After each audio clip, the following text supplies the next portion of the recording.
So today I want to take and recreate the famous John Snow map of cholera deaths in 1854 of London Soho into GIS. And here is the map that he created back in 1854 that he used to help determine that the Broad Street pump was the source of the cholera outbreak that was happening in London.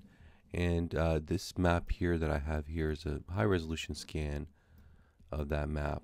And then also with that map I have a database file of all the deaths that took place and the pumps. And so the first thing I want to do is I want to check out that database files and see what they're like. And so I'm going to look at Arc catalog in order to just preview them. Of course I could open this up in multiple different data programs out there like Excel, for example. But Arc Catalog has a preview feature that lets you check this out. And so whenever I open up Arc Catalog, I can go ahead and connect to the folder that contains my drives, which I have here. And if I go here and then connect to my folder,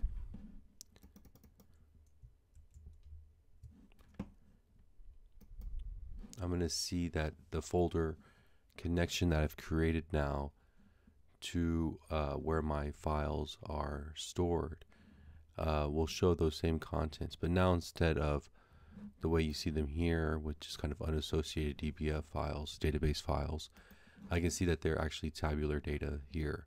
And so if I click on deaths, for example, and then click on the preview, I can go here and see the actual table, what it will look like whenever I bring it into ArcMap. And so here on the preview for deaths, for example, I have here a count, and this is the number of deaths that have taken place in individual locations. And then the locations themselves, I have them here based off of the British National Grid.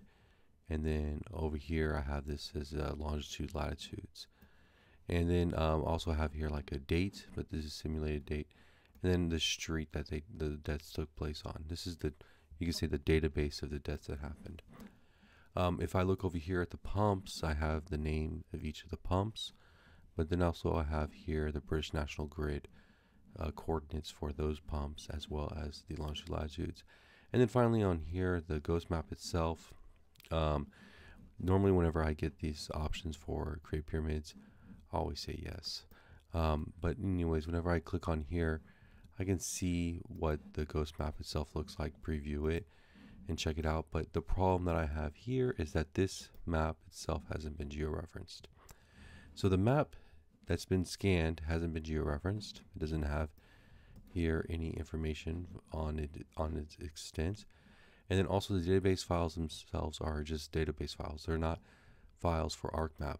And so I'm going to want to go ahead and launch up ArcMap, because the goal that I want to do is take those three data sets and actually create them into GIS files that I can use later with ArcMap to do analysis if I want. And so what I want to do is open up ArcMap. I'm going to get the blank map. Now I'm going to go ahead and just open up a blank map. I can hit OK. Also I can hit cancel if I want. One thing here is that if I do go with OK, is that I have an option here to even create my default geodatabase. And so I'm going to do that. I'm going to go make a default geodatabase here under my ghost map folder and create here a new geodatabase. And I'm going to call this one ghost map. Okay. Add and OK. And so now I have ArcMap running. One other thing that I want to do here is look at the map document properties.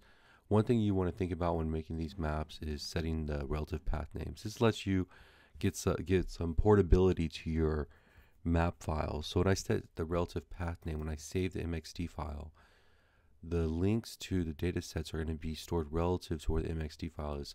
And so if I store everything in the same folder, when I move that folder around, it will allow me to reopen that ArcMap file later on with no problems. And so here, let's just why not put some information here. Ghost map and author myself, Anwar. And so if I say OK here, that just saves some of those properties, and then I'll go ahead and save my MXD. And that MXD, I want to put it in the same place as my ghost map. And so here I'm going to my working folder, and so I'm just going to call this here ghost map as well. Good. Okay, so I'm ready now to bring in my data. And so if I go check out that Arc catalog folder connection where my ghost map is, you can see here I have the deaths, ghost map PNG, and the pumps database files all here. If I'll go ahead and add the deaths file to the map, it's just going to show up here as a table. And you can see how this switched from list drawing order to list by source. If I go back to list drawing order, I don't see the table because this list drawing order only shows GIS data. This is not a GIS data yet. This is actually just a table. So if I, for example, right click this and open it, you can see it's just that table that we were previewing earlier. Okay, so I want to go ahead and also add in the pumps, and that's going to be the same thing. If I use control click, for example, I can also add in the ghostmap.png. Whenever I add pumps and ghostmap.png, this is where I get a unknown spatial reference error. That PNG file that we've been working with here is just starting to get the auxiliary files, the extra files, the associated files that it needs for it to be considered GIS data. And so now we have the auxiliary file and we have the pyramid file that got built. But we're going to need here also a PGWX file, a PNG world file. World file is an extra file that gives that spatial reference. We don't have that spatial reference yet in there. That's why we're getting this error. So this is a normal error for us to begin with a just raw scanned image. So I'm going to go ahead and hit OK. And so what do we have here now? We have this file that's been scanned just hanging out here with unknown units, unreferenced. And then we have these two database files that also have unknown references with them. What we want to do is set the coordinate system, because that's going to impact everything from now on with the georeferencing, for example. So what we want to do is go into the data frame properties by right-clicking on layers, hit up properties, and check out the coordinate systems tab. Under the coordinate systems tab, if you look for the projected coordinates and check out continental and Europe. Oh, I'm sorry, I went to the wrong place. So geographic coordinates, continental and Europe. Sorry, geographic coordinate systems, and look at Europe. We should find here the British national grid. Why am I not finding this? Maybe I'm just not seeing it. So you know what? I'm going to make my life a little bit easier, and I'm just going to search it.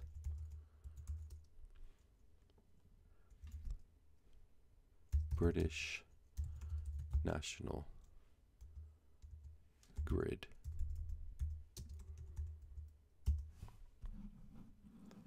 Oh, it is under projected. Under the national grids folder, Europe, British national grids. Okay, so that's a quick way to find them. And so whenever I choose that projected coordinate system, you can see here it has some information. It's a transverse Mercator. It has some of these false eastings, northings information, scale factors. This is like the official grid for the British. And so if I hit OK, that's going to set my data frame into that grid. Moving along, and if we look at the geocoding of the pumps, that's where I want to move to right now. The way we're going to do this is by right-clicking the table for pumps and going to display XY data. Once we go into display XY data, you'll see here X field and Y fields. We have those set already, and this is pulling the coordinate systems, projection for the information on the pump field. And so we're seeing that it's pulling up the right stuff. And so we go ahead and hit OK. What this is going to do is create those dots as pumps events. If I right click and I zoom to layer there, we can see that these pumps now are showing up in locations that they're supposed to be at. And I can kind of test this out by clicking the info button, clicking in this space area, and this switch this over to decimal degrees, and we're seeing the decimal degrees for approximately London. We're really close to the prime meridian. We're in the northern hemisphere, so things are making sense. For the pumps, I want to use the triangle, and I'm going to go with the blue triangle to make it easier to see the pumps. And I also want to go ahead and label this. And so here you really get to this kind of a crossroads. There's two different approaches whenever you get a event like this on how to make it something more permanent for your GIS document.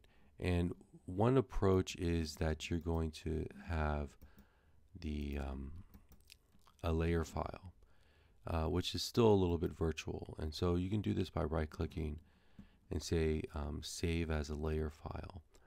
What that's going to do is going to save this pumps event in our home file as layer file, and it keeps it saved for us to use next time. But it's still relying on that original database file. What I personally like doing a little bit better is by right-clicking and saying data, export data.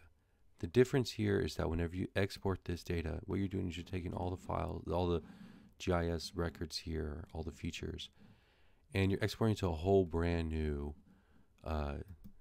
feature class. And so I'm going to put that in our geo database, and I'm going to call this pumps. And this actually makes it into real GIS data that you can share with people.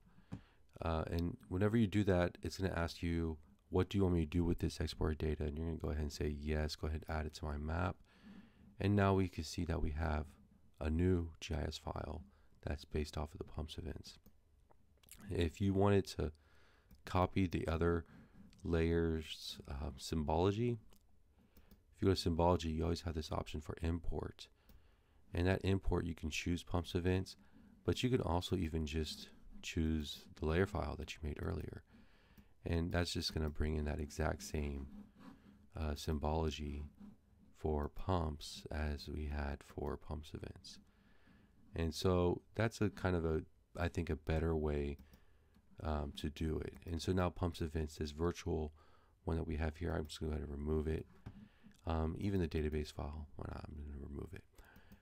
The DETs, we can take the exact same approach with it. Display XY data, British National Grid XY, pulling from the coordinate system, from our projected, our coordinates, our defined, our data frame coordinate system. And so if I hit OK here, the same kind of thing's going to happen, where we get these DETs as dots here as an event. I'm going to right-click that data, export data, take that from something virtual into a permanent file, and I'll put that also into my geo database, and I'm going to call that one deaths. Save, okay. And so now I took two database files that you could say is that you weren't sure if they were actually GIS files, but my general rule for is if something's GIS, does it have a geographic location in one of the columns? These ones did. They had coordinates for the British National Grid as well as for longitude, latitude. So these are things that we can make into GIS files by geocoding. So those two things we have now made into GIS files by geocoding. I'm just going to remove those.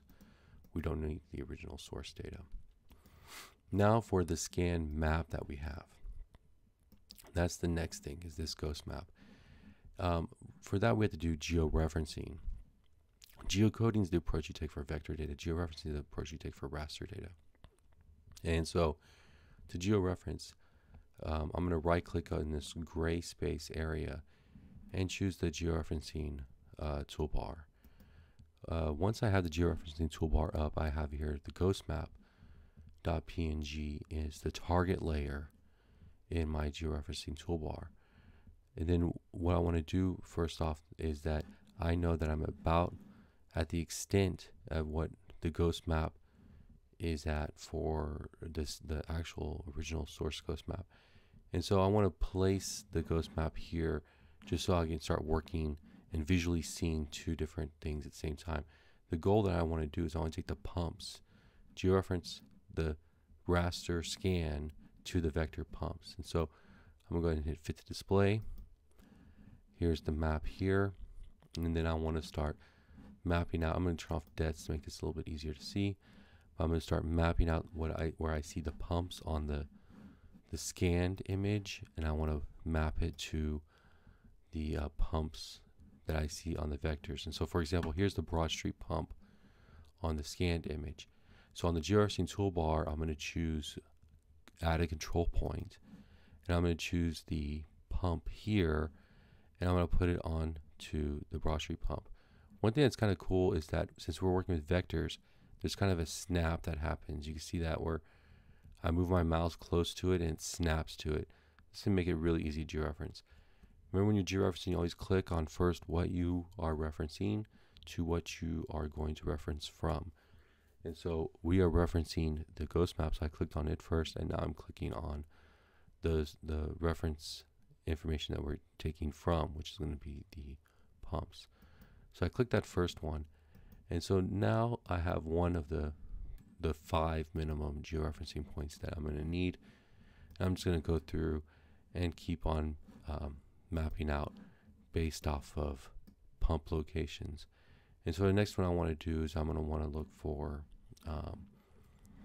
one of the pumps. Here is Oxford Market pump. You can see it in the ghost map. And here we have Oxford Market pump here. So I want to get them both on the screen by zooming to both of them. And to make that square box zoom, by the way, I'm just zooming and drawing a box around the two, holding the mouse button to draw a box around the two. And so once I get that zoomed in like that, I'm going to go ahead and click on the raster image. And then finally, I'm going to click on the vector with the snapping feature. Now that I have 2 points done, the map's going to be lining up quite well with the pumps, but I'm not done because I need to get at least 5 in order to get really good ones. And so for example, Newman Street, you can see it's a little bit off. I'm going to go ahead in here and add Newman Street. So now I have 3. Another thing that I want to do is I need to spread out my points. And so I'm trying to spread out as much as I can up here. Now I need to spread out down here. So I'm going to go down here to Savile Road pump, and I'm going to put that here to get that 4th one in. And then I'm going to go and do the 5th pump over here. And so this is going to get me the minimum of 5 points. And so if I look now and I check out what's going on in my link table, I can see how well I did. And so I got a total RMS error of 3.655 meters, which is very good. The reason I'm saying meters because you can see here's the unit, the linear unit that we're using. And so you can say we have about 3 meters off, which is excellent for what we're trying to do. And so I'm going to go ahead and close this, but before I'm going to do that, I'm going to check out the individual residuals. And you can see that first Broad Street pump is the one with the highest residual on there, but these are all pretty good. They're all under 10, so we're good to go. So what I want to do now is I want to say georeferencing, update georeferencing. Before I do that though, let's check out over here. Ghost map PNG, associated files. Let's see what happens after we say georeferencing, update georeferencing. So I'm going to put these 2 things side by side. And now I want you to keep your eye over here. When I say georeferencing, update georeferencing, what happens? It makes a world file. And so this new file that just got made, if I just open that with a notepad, you can see here, this is the coordinate information that's been added into that text file that later ArcMap uses to georeference. And so if I go back here, you can see now that that file that I made, the dots went away because I updated georeferencing, and this is the actual file itself. Let's test if this is any good. Let's go ahead and add in a base map from ArcGIS Online. I'm going to go ahead and add in imagery, and let's see how well the roads line up with the georeferencing that we did. Okay, so let this go through. Whenever you get this, just saying that you're using project on the fly from ArcMap. That's good. Thank you for letting us do that. But look here. Look at the road alignment quite well. It also shows you how much, how little has changed with the general road, outline of Soho, London, between 1850s and closer to present time. Let's go ahead and let this draw so we can actually see what's going on with it. But you can see here the original map. I turn off it, and it looks like it lines up quite well. And so now we have created the ghost map, and that's what I wanted to do in this video. In future videos, I'm going to do some spatial analysis on this map.